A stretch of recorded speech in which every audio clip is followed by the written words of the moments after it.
Hello, welcome to Harsh classes. I hope all you are doing awesome. Today I going to give you video on English timing, how to tell timings in English. It is very important part in our day-to-day life. Everyone must know how to tell timings in English. This is the video based on it. English timing में देखो हमें timing किस तरीके से English में बताना चाहिए वो सब बताया जाएगा। जैसे अगर कोई आपसे पूछता है या अगर हमें किसी से पूछना है कि टाइम कितना हुआ तो हमें बोलते हैं ना what's the time by your watch, या कोई हमसे पूछता है कि what's the time by your watch, तो हमें जो है उसे इंग्लिश में रिप्लाई करना चाहिए। तो हम किस तरीके से बोलेंगे तो उसके कुछ रूल्स वगैरह आज आपको बताए जाएंगे। तो सबसे पहले इट यूज़ किया जाता है। इट हमें ऑलवेज जो है सब्जेक्ट के तौर पर यूज़ किया जाता है। It is always use as subject. Usually जो है हम इट यूज़ करते हैं सब्जेक्ट के तौर पे जब भी हमें टाइम बताना हो। तो जब बड़ी सुई 12 पर होगी तो तब ओ क्लॉक कहा जाता है। जैसे कि 12 पे जब बड़ी सुई होती है तो बोलते हैं ना कि 2 o'clock हो गए, 1 o'clock हो गए। तो इस तरीके से ओ क्लॉक बोला जाता है जब बड़ी वाली जो सुई है वो 12 के ऊपर हो। और जब सवा बजे जैसे बोलते हैं ना कि 4:15 हुए हैं तो उसको क्वार्टर पास कहते हैं, क्योंकि जो सवा है वो क्वार्टर को रिप्रेजेंट करता है। जो 1/4 पार्ट होता है ना तो 1/4 पार्ट को क्वार्टर कहा जाता है। तो इसलिए जो है क्या कहते हैं सवा का मीन्स की क्वार्टर बीत चुका है तो क्वार्टर पास्ट आता है। पास का मतलब बीत जाना। और साढ़े का मतलब होता है कि साढ़े, ऐसे बोलते हैं ना कि 3:30 बज गए हैं तो 3:30 का मतलब कि 3:30 हो चुके हैं तो हाफ पास्ट हो चुका है, हाफ बीत चुका है 3 बजने के बाद। और पौने के लिए जैसे बोलते हैं 3:45 हो रहे हैं तो अभी एक क्वार्टर बचा है उसको होने में। तो देखो इस तरीके से होगा तो एक क्वार्टर पूरा बचा है होने में तो उसको Q2 बोलेंगे, Q2 4 कहेंगे। 3:45 को क्या बोलेंगे Q2 तो इसका बजकर, जैसे कि अगर मान लो बोलते हैं 4:10 हो गए या 4:05 हो गए तो इट इज 4:05। तो ऐसे बोलेंगे कि 4:05 हो चुके हैं तो इट इज 4:05।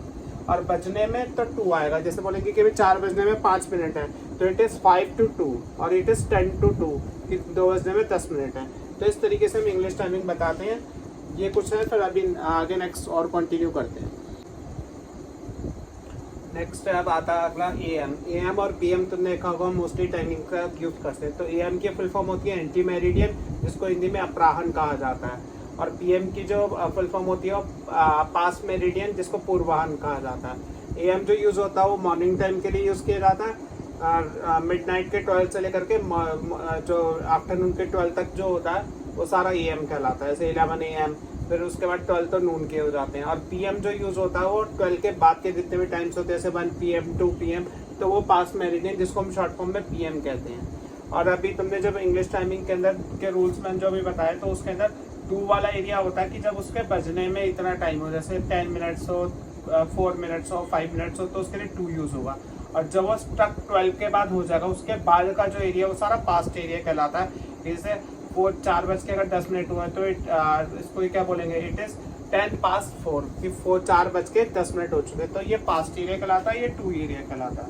अब कुछ एग्जांपल है, जैसे कि अगर हमें बोले कि अभी तक 12 नहीं बजे हैं, जैसे अगर हम किसी को 12 बजे वहाँ पे पहुँचना था और कोई तुम्हें ये कहे कि तुम लेट हो गए तो तुम कहोगे ना कि it has not struck 12 as yet, कि अभी 12 नहीं बजे हैं। तो पूरे बजने के लिए वर्ड क्या यूज होता है, स्ट्रक यूज किया जाता है। ठीक है, तो it has not struck noon as yet, अभी दोपहर नहीं हुई है तो उसके लिए भी, दोपहर पूरी तरीके से नहीं बजी है, नहीं हुई है, तो उसके लिए भी स्ट्रक वर्ड यूज होता है। और एक है फिर शार्प बोलते हैं बिल्कुल ठीक 11 बजे। You have to come here at sharp 11 PM, कि तुम्हें बिल्कुल एग्जैक्ट 11 बजे यहाँ पे आना है, तो उसके लिए शार्प 11 PM यूज किया जाता है। ठीक है, तो इस तरीके से ये कुछ एग्जाम्पल्स हैं और कुछ एग्जाम्पल्स भी करवाऊंगा अभी।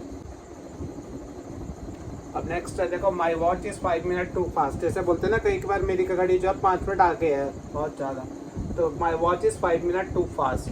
और अगर कई बार बोलते कि मेरी घड़ी 5 मिनट पीछे चल रही है तो my watch is 5 minute too slow. और अगर जैसे बोलते हैं कई बार मेरी घड़ी कभी तो बहुत ज़्यादा धीरे हो जाती है और कभी बहुत ज़्यादा फास्ट हो जाती है, तो उसके लिए होगा माई वॉच रिमेन्स रहती है तो my watch remains too slow and fast. और अब कुछ एग्जांपल्स और तरीके के, जैसे 7:07 हुए तो उसे कैसे बोलेंगे, इट इज 7 मिनट पास्ट 7। और अगर 8:54 हुए तो इट मीन्स क्या है कि 9 बजने में 6 मिनट है, तो इट इज 6 मिनट टू 9, कि 9 बजने में 6 मिनट्स है। 4:55 है तो क्या है, 5 मिनट है 5 बजने में, तो इट इज 5 मिनट्स टू 5।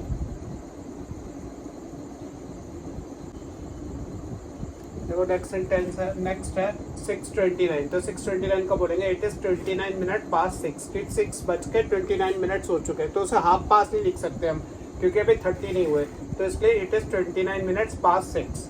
और अब 6:53 को हम लिखेंगे इट इज 7 मिनट्स टू 7, कि 7 बजने में 7 मिनट है, तो इट इज 7 मिनट्स टू 7। और 6:45 है तो इट इज 6:45, कि 7 बजने में क्वार्टर पूरा एक खाली पड़ा है, कि क्वार्टर पूरा फिल होगा तो वो 6:45 तब जाके 7 बजेंगे। तो इसमें 6:45 किसको दिखा रहा है, इट इज 6:45। और 9:00 मीन्स कि 9 बज गए हैं, तो इट इज 9 o'clock। और 10:12 तो अभी क्वार्टर पूरा का पूरा तो बीता नहीं है इसके अंदर, तो क्वार्टर पास तो कह ही नहीं सकते, अभी 3 मिनट्स है उसमें, तो इसलिए उसको बोलेंगे इट इज 12 मिनट पास 11, कि 11 बज, इट इज 12 मिनट पास 10 होगा, कि जो 10 बज के जो है क्या कहते हैं 12 मिनट पास्ट हो गए हैं, ठीक है। और 3:31 को तो अभी हाफ पास से तो ज्यादा हो गया 1 मिनट, तो इसलिए इट इज 29 to 4, कि 4 बजने में 29 मिनट्स हैं। तो इस तरीके से जो है इंग्लिश टाइमिंग बताई जाती है। नेक्स्ट है 4:30। तो 4:30 को हम क्या बोलेंगे, इट इज 4:30, कि 4 बज करके हाफ मिनट्स हो चुका है, तो इसलिए इट इज 4:30। और 4:15 को क्या बोलेंगे, इट इज 4:15, कि 4 बज के क्वार्टर पूरा कंप्लीट हो चुका है 4 बजने के बाद, तो इट इज 4:15। और 3:33 जो होगा उसको हम क्या बोलेंगे, कि इट इज 27 मिनट टू 4, कि 4 बजने में 27 मिनट्स हैं, ठीक है। तो उसको क्या वो क्या हो जाएगा 3:33। उसके बाद है 11:11 होगा, तो इट इज 11 मिनट पास 11, कि 11 बज के 11 मिनट हो चुके हैं। 5:20 को हम क्या बोलेंगे, इट इज 20 मिनट्स पास 5, कि जो 5 बज के 20 मिनट्स हो चुके हैं, तो इट इज 20 मिनट्स पास 5।